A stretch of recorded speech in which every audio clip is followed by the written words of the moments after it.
Assalamu alaikum my dear students, welcome to my channel that is English class.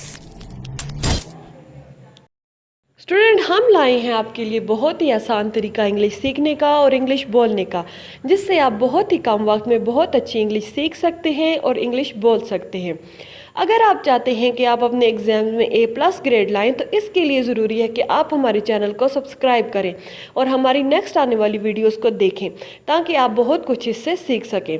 तो चलिए आज हम अपने टॉपिक का आगाज़ करते हैं और आज का हमारा टॉपिक है सेंटेंस यानी कि जुमला। आज हम पढ़ेंगे what is sentence and the types of the sentence, के सेंटेंस क्या है और इसकी टाइप्स क्या क्या हैं। तो स्टूडेंट्स, सबसे पहले तो हम क्या पढ़ेंगे, sentence is a group of letters. Sentence क्या है? ग्रुप ऑफ लेटर्स है। कैसा group of letters? But the group of letters which have the following characteristics. लेकिन वो ग्रुप ऑफ लेटर्स जिसमें ये फॉलोइंग करेक्टरिस्टिक्स हो, वही सिर्फ सेंटेंस की डेफिनेशन में आएगा, बाकी नहीं। क्यों? क्योंकि sentence have all the words in a sequence. Sentence में तमाम वर्ड्स एक सीक्वेंस में होने चाहिए। सेकंड है sentence have a verb and a subject. Sentence का एक वर्ब और एक सब्जेक्ट होना लाजमी है। थर्ड है sentence have some meaning. Sentence का सम मीनिंग होना चाहिए। तो ये तो तीन बेसिक करेक्टरिस्टिक्स सेंटेंस की, जिससे हमें पता चलता है कि ये चीज़ सेंटेंस है या नहीं है। तो इनको मैं फर्दर डिस्क्राइब करती हूँ। Word in a sequence. Words in a sequence क्या होता है? Sentence have all the words in a sequence. Sentence में सारे के सारे वर्ड एक सीक्वेंस में होने चाहिए। अगर तमाम वर्ड्स एक सीक्वेंस में नहीं होंगे तो वो चीज़ सेंटेंस की डेफिनेशन में नहीं आएगी। सेंटेंस के लिए एग्जाम्पल देख लेते हैं। जैसे कि ये आपको प्यारी सी पिक्चर ग्रास की नज़र आ रही है। अगर हम इस पे सेंटेंस बनाएं तो क्या बनेगा? जैसे ये है ग्रास द ग्रीन इज़, है तो ये भी ग्रुप ऑफ वर्ड्स है, लेकिन ये सेंटेंस की डेफिनेशन में नहीं आता। क्यों? क्योंकि इसमें वर्ड्स जो हैं वो सीक्वेंस में नहीं है। तो वर्ड्स को, इन्हीं 4 वर्ड्स को हम अरेंज करेंगे, एक सीक्वेंस में लाएंगे तो वो एक सेंटेंस बनेगा। वो कैसे होगा? जैसे कि है the grass is green, same वही 4 वर्ड्स, लेकिन ये सेंटेंस की डेफिनेशन में आ रहा है और ये बिल्कुल करेक्ट है, क्योंकि ये एक मीनिंग दे रहा है कि ग्रास ग्रीन है। इसी तरह से सेंटेंस के लिए तमाम वर्ड्स को एक सीक्वेंस में होना बहुत ज़रूरी है। सेकंड है subject and a verb. Subject and a verb क्या है? सेंटेंस है वो subject and a verb. Sentence का एक सब्जेक्ट होना चाहिए और वर्ब होना चाहिए। लेकिन स्टूडेंट, बहुत से सेंटेंसेस ऐसे हैं जिनमें वर्ब तो होता है, लेकिन जो सब्जेक्ट हैं समटाइम हिडन्स होते हैं, लेकिन वो भी फिर भी सेंटेंस होते हैं। क्योंकि उनका सेंटेंस जो है, जो उनका सब्जेक्ट है वो हिडन है। फॉर एग्जाम्पल, अब ये सेंटेंस है put the cup here. Put the cup here, आप किसी से बात कर रहे हो, लेकिन सब्जेक्ट इस सेंटेंस में नहीं है, इसका सब्जेक्ट हिडन है। जैसे कि यू, इसमें जो यू है वो हिडन सब्जेक्ट है। Put the cup here. Students, sentence making एक बहुत ही खूबसूरत आर्ट है, इसे सीखना पड़ेगा हमें। मैं आपको ये बताऊंगी कि सब्जेक्ट क्या है, वर्ब क्या है, इसको किस तरह पुट करते हैं, कैसे एक कंप्लीट मीनिंगफुल सेंटेंस मेकिंग आप सीख सकते हैं। इसके लिए आपको मेरी नेक्स्ट वीडियो देखना बहुत ज़रूरी है। उसमें आपको मैं कंप्लीट सेंटेंस मेकिंग आर्ट सिखाऊंगी, और तब जाके ये आपको ये पूरी समझ आएगी कि सब्जेक्ट और वर्ब है क्या और क्या चीज़ होती है। सो स्टूडेंट्स, हमारा नेक्स्ट स्टेप है मीनिंग। मीनिंग में क्या आता है? Sentence have some meaning. Sentence का कुछ ना कुछ मतलब होता है, बगैर मतलब के जो हो वो सेंटेंस नहीं होता है। वो मतलब क्या हो सकता है? सम स्टेटमेंट हो सकती है। For example, it is a dog, ये एक स्टेटमेंट है कि ये एक डॉग है।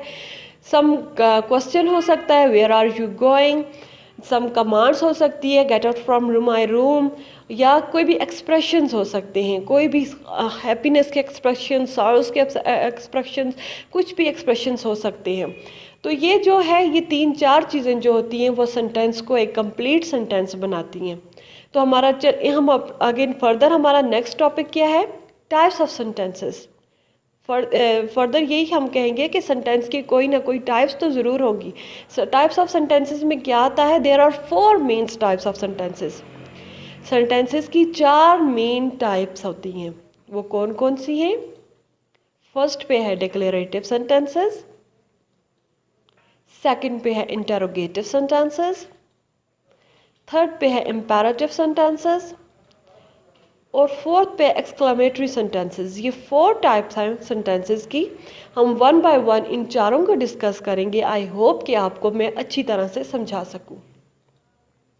सबसे पहले है जी डिक्लेरेटिव सेंटेंसेस। डिक्लेरेटिव सेंटेंसेस कौन से होते हैं student? Declarative sentences telling information about something, कि किसी भी चीज़ के बारे में जो इन्फॉर्मेशन देते हैं वो डिक्लेरेटिव सेंटेंसेस होते हैं।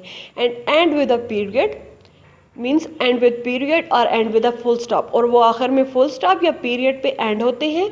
उन सारे सेंटेंसेस को डिक्लेरेटिव सेंटेंसेस कहते हैं। For example, if the water reach 100 degree it boils, कि अगर पानी 100 डिग्री तक के टेम्परेचर पे पहुंच जाता है तो वो बॉयल्स होता है।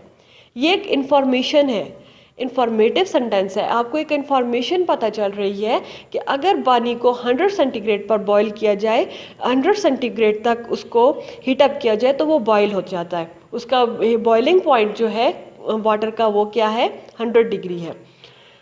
तो ये तो था डिक्लेरेटिव सेंटेंसेस। नेक्स्ट देख लेते हैं, हमारा नेक्स्ट है इंटरोगेटिव सेंटेंसेस। इंटरोगेटिव सेंटेंसेस क्या है? इंटरोगेटिव सेंटेंसेस हैं आस्किंग अ क्वेश्चन। हमेशा कोई भी क्वेश्चन, जब आपको किसी सेंटेंस में क्वेश्चन आस्क किया जाता है और वो सेंटेंस एंड होता है क्वेश्चन मार्क पे, तो वो सेंटेंस की कौन सी टाइप है? वो सेंटेंस की इंटरोगेटिव टाइप है। इंटरोगेटिव सेंटेंस में हमेशा कोई ना कोई क्वेश्चन आस्क किया जाता है, आपसे कोई ना कोई क्वेश्चन पूछा जाता है और वो सेंटेंस हमेशा क्वेश्चन मार्क पे एंड होता है। For example, who are you, तुम कौन हो, एक क्वेश्चन है। इसी तरह से व्हाट आर यू डूइंग, तुम क्या कर रहे हो। वेयर आर यू गोइंग, तुम कहाँ जा रहे हो। Where, when, what, who, how, ये जो है ये क्वेश्चन जो इंटरोगेटिव सेंटेंसेस की कैटेगरी में आते हैं।